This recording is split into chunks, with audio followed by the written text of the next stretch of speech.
A new report sheds more light on what happened at the Conservator Center over the weekend after an intern was attacked by a lion. Alexandra Black died when a lion attacked her in an enclosure being cleaned. The report says it took 3 tranquilizer darts and 8 bullets to kill the lion.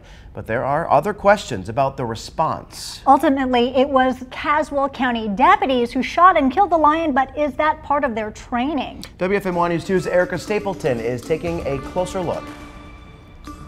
The Caswell County Sheriff's Office says they've never responded to a call like this at the Conservator Center in the 20 years they've been open there.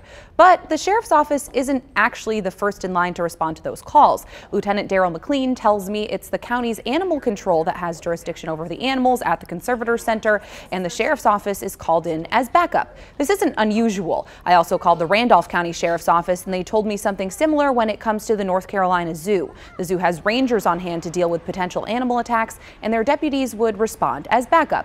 In the case of the Conservator Center, the incident report says staff there tried to move the lion into a different enclosure after the attack. They also tried to use tranquilizer darts to subdue the lion. After 3 darts did not put the lion to sleep, deputies on scene were advised to use lethal force. 3 deputies wound up firing 8 shots at the lion, ultimately killing it. You can see that full report on our website of what happened, WFMYnews2.com. And also, the Conservator Center is still closed, and it's not clear when it will reopen.